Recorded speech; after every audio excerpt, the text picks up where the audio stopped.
मुंबई की बारिश एक बार फिर झोपड़पट्टियों की छतों को भेद रही थी। गंदे नालों के बीच, कागज के टुकड़ों और टिन के डिब्बों के बीच एक 7 साल की बच्ची नंगे पांव दौड़ रही थी। उसका नाम था रूही।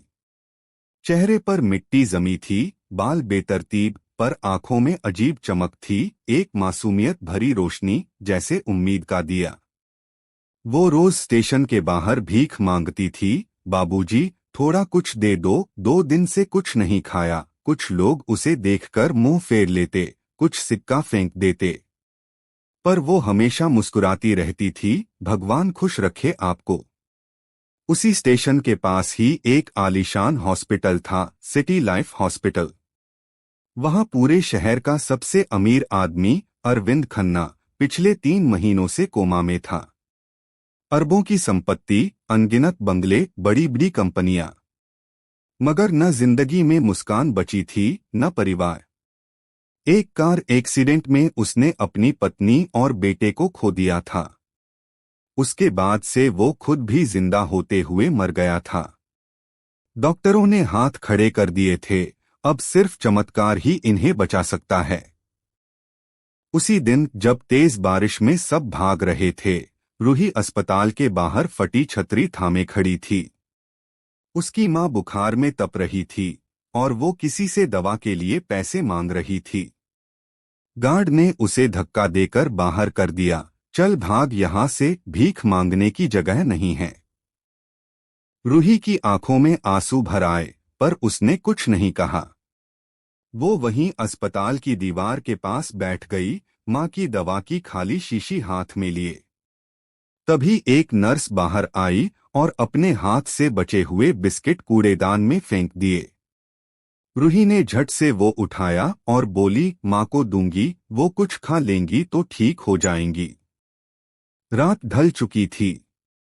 अस्पताल के अंदर सब शांत था। किसी कोने में मशीनों की बीप बीप आवाज गूंज रही थी।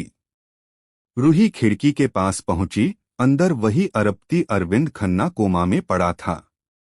चेहरे पर ऑक्सीजन मास्क, बाजू में ड्रिप और शरीर पर मशीनों के तार। रूही खिड़की से झांकते हुए बोली, अंकल, आप सो रहे हैं क्या? मेरी मम्मी भी बीमार हैं, पर वो ठीक हो जाएंगी। आप भी ठीक हो जाओ न प्लीज। वो नहीं जानती थी कि अंदर कौन है, बस उसे लगा कोई बीमार है।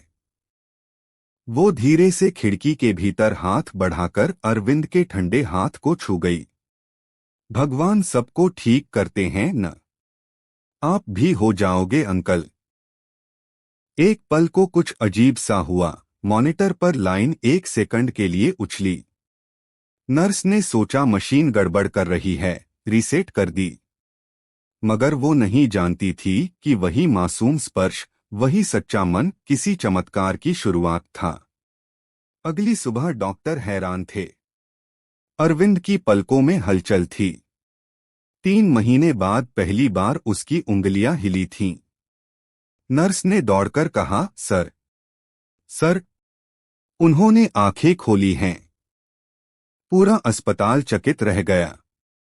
मीडिया, डॉक्टर, हर कोई इसे चमत्कार कहने लगा। पर किसी को नहीं पता था कि इस चमत्कार की शुरुआत एक छोटी भिखारिन बच्ची के हाथों से हुई थी। रूही उस दिन फिर स्टेशन के बाहर बैठी थी, मां की गोद में सिर रखे हुए।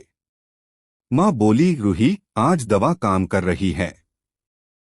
मैं थोड़ा बेहतर महसूस कर रही हूं। रूही मुस्कुराई, मैंने कल एक अंकल के लिए प्रार्थना की थी, मां। शायद भगवान ने हमारी भी सुन ली। उधर हॉस्पिटल में अरविंद खन्ना धीरे धीरे आंखें खोल रहे थे। उनके मन में कोई चेहरा घूम रहा था, छोटी आंखें, गंदे कपड़े, पर बहुत सच्ची मुस्कान।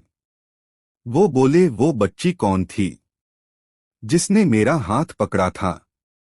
डॉक्टर हैरान रह गए, सर, यहाँ कोई बच्ची नहीं आई थी। पर अरविंद को। 2 हफ्ते बीत गए। अरविंद अब धीरे धीरे चलने लगे थे, पर उनके मन में वही सवाल था, वो बच्ची कौन थी? उन्होंने अपने मैनेजर से कहा, पूरे अस्पताल के बाहर सीसीटीवी फुटेज चेक करवाओ। मैं उस बच्ची को ढूंढना चाहता हूं। फुटेज देखकर सब दंग रह गए। एक छोटी बच्ची फटे कपड़े पहने भीगी बारिश में खिड़की से किसी मरीज का हाथ पकड़ रही थी। और वही रात जब अरविंद की पलकों ने हरकत की थी।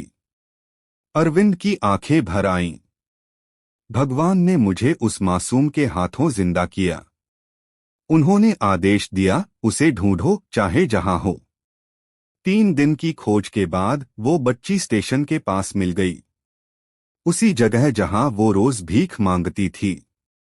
अरविंद कार से उतरे, सफेद कपड़ों में, मगर आंखों में नम्रता थी। रूही ने उसे देखा तो डर गई। साहब, मेरे पास कुछ नहीं है, मैं कुछ चुराने नहीं आई। अरविंद झुके, मुस्कुराए, नहीं बिटिया, तुमने तो मुझे दिया है जिंदगी। उसकी आंखों में भ्रम था। मैंने? हाँ, तुमने उस रात मेरा हाथ पकड़ा था ना, तभी से मैं जाग गया। रूही की आंखें फैल गईं। सच में? अरविंद ने सिर हिलाया। सच में, तुम मेरी परी हो। उसने रूही और उसकी बीमार मां को अस्पताल ले जाकर इलाज कराया। मां ठीक हो गई। फिर अरविंद ने उन्हें अपने बंगले में बुलाया। यहां रहो, अब तुम्हें कभी भीख नहीं मांगनी पड़ेगी। तुम्हारी बेटी पढ़ेगी, बड़े सपने पूरे करेगी। रूही खुशी से उछल पड़ी। मां, देखो, भगवान ने हमारी सुन ली। दिन बीतते गए। रूही स्कूल जाने लगी।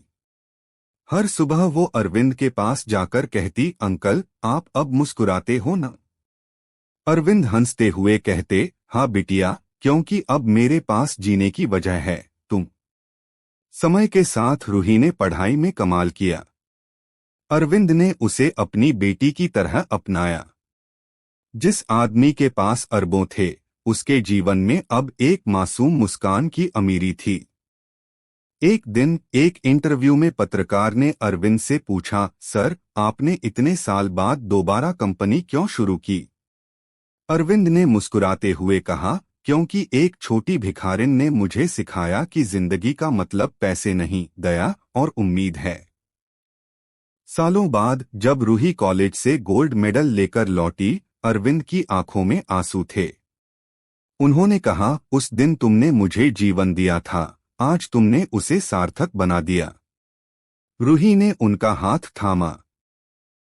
नहीं अंकल, वो तो बस भगवान थे, मैं तो बस एक जरिया थी। अरविंद बोले, और वही जरिया सबसे बड़ा चमत्कार होता है बिटिया।